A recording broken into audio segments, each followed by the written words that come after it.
గారిని కలిసి జాతీయ గ్రామీణ ఉపాధి హామీ చట్టం 2005 సంవత్సరంలో ఆనాడు వామపక్షాల ఆధ్వర్యంలో సాధించుకోవడం జరిగింది. ఆ చట్టాన్ని నేడు ఇప్పుడున్నటువంటి కేంద్ర ప్రభుత్వం బీజేపీ ప్రభుత్వం ప్రధానంగా పేదలకు ఉపయోగపడేటటువంటి చట్టాన్ని సవరించి ఈరోజు బీవీ రామ్జీ పేరుతోటి సవరణ చేయటం అనేటటువంటి విరమించుకోవాలని, అదే మాదిరిగా గతంలోనేమో 90% మరి కేంద్ర ప్రభుత్వం 10% రాష్ట్ర ప్రభుత్వం నిధులు కేటాయించేది. కానీ నేడు ఆనాడు 100 రోజులు పని కల్పిస్తామని గ్యారంటీ చట్టాన్ని ఈరోజు 125 రోజులు కల్పిస్తామని చెప్పేసి ఒకవైపు చెప్తూనే ఈరోజు కార్మికులకు ఉపాధి పని లేకుండా చేసే కుట్ర ఈరోజు నరేంద్ర మోడీ ప్రభుత్వం చేస్తూ ఉంది.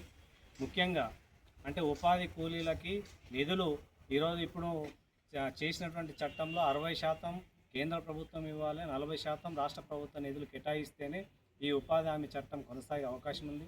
లేకపోతే మొత్తానికే నిర్వీర్యమయ్యేటటువంటి పరిస్థితి ఉంది. దీనివల్ల ప్రధానంగా ఈరోజు కోట్లాది మంది కార్మికులకు మేలు జరిగేటటువంటి ప్రయోజనం ఉంది. కానీ ఆ కోట్లాది మంది కార్మికులకి కడుపు కొట్టే ప్రయత్నం ఈరోజు ఈ చట్టాన్ని తీసుకురావడం జరుగుతూ ఉంది. అంతేకాదు ఈరోజు కార్మికులు అనేక సంవత్సరాలుగా కొట్లాడి సాధించుకున్నటువంటి చట్టాలని ఈరోజు 4 కోట్లుగా తీసుకొచ్చి పెట్టుబడిదారులకు అనుకూలంగా మార్చి ఈ రోజు నుంచి ఇంప్లిమెంట్ చేయటాన్ని మానుకోవాలని, అదే మాదిరిగా ఈరోజు రైతులకు ఉపయోగపడేటటువంటి విద్యుత్ ఫ్రీ ఉన్నటువంటి విధానాన్ని సవరించి ఈరోజు మీటర్లు పెట్టాలి.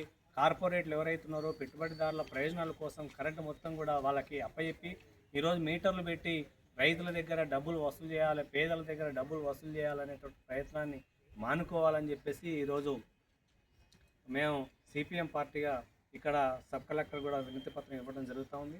ఒకవేళ ప్రభుత్వం ఇదే రకంగా కేంద్ర ప్రభుత్వం కనుక వ్యవహరిస్తే రేపు రానున్నటువంటి రోజుల్లో రైతులను, ఉపాధి కూలీలను, అట్లాగే కార్మికులను కలుపుకొని పెద్ద ఎత్తున దేశవ్యాప్తంగా ఆందోళన కార్యక్రమాలను కూడా నిర్వహిస్తామని చెప్పేసి సందర్భంగా హెచ్చరిస్తాం.